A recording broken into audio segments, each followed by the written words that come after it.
আমাদের ভগবান শ্রীকৃষ্ণ কিন্তু খুবই ছলিয়া, যেটাকে হিন্দিতে বলা হয়, তিনি খুব ছল করতে পারেন। ভগবান রোজ তার ভক্তদের সাথে কোনো না কোনো রূপ ধরে দেখা করতে আসে। সারা দিনে আমরা নানান রকম কাজ করি, নানান রকম মানুষের সাথে আমাদের ইন্টারাকশন হয়। এর মধ্যে কে ভগবান কি করে আমরা বুঝবো? ভগবান তার আমাদেরকে বলে আসবে না যে আমি এই রূপে আসবো। তাই আমাদের উচিত যার সাথেই সারাদিনে দেখা হবে তার সাথে সম্মান দিয়ে ভালোবাসার সহিত কথা বলা, ব্যবহার করা এবং জানার চেষ্টা করা বা দেখার চেষ্টা করা এর মধ্যে কি আমার ভগবান আছে, এর মধ্যে কি আমার ভগবান আছে।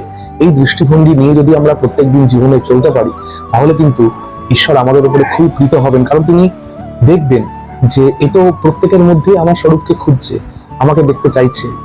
এই সমস্ত জীবের মধ্যে যে আমি আছি এবং সেটা বিশ্বাস করেই আমাকে খুঁজছে। তখন দেখবেন একদিন তার কৃপা হবে এবং তিনি আপনাকে অনুভব করিয়ে যাবেন। বা যদি আপনার সেরকম কোনো সুকৃতি থাকে তার স্বরূপও হয়তো আপনি দর্শন পেয়ে যেতে পারেন। সেই জন্য আমাদের উচিত সারাদিনে যত মানুষের সাথে আমাদের দেখা হয় প্রত্যেকের সাথে সম্মানের সহিত, ভালোবাসার সহিত ব্যবহার করা। অনেক সময় কিন্তু এরকমও হতে পারে যে ভগবান এমন কোনো একটা রূপে আসলো, সে এসে আপনার সাথে খুব দুর্ব্যবহার করলো, কিন্তু আপনি সেটাতে আপসেট হয়ে পড়বেন না। আপনি মনে মনে ভাববেন যে ঈশ্বর হয়তো কোনো একটা পরীক্ষার জন্য আপনার সামনে এই চ্যালেঞ্জটাকে নিয়ে এসছেন। আপনি জানবেন এর মধ্যে আমার ভগবানই আছে। আপনি সেই জন্য আপসেট না হয় দরকারে হাত জোর করে রাধে রাধে বলে ওখান থেকে সরে যান। কিন্তু এটা মনে রাখবেন, ঈশ্বর কিন্তু নানান রকম ভাবে আমাদেরকে পরীক্ষা করেন। তিনি কিন্তু খুব চালাকি করতে পারেন।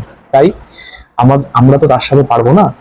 তিনি হচ্ছে পরমেশ্বর, তিনি পরম চৈতন্য। তাই আমরা তার প্রতি স্যারেন্ডার হয়ে তার রচিত এই জীব জগৎ, তার প্রত্যেকের সাথে ভালোভাবে, ভালোবাসার সাথে সম্মান দিয়ে আমরা মেশার চেষ্টা করব এবং প্রত্যেকের মধ্যে ঈশ্বরকে দর্শন করে মনে মনে প্রণাম জানাবো।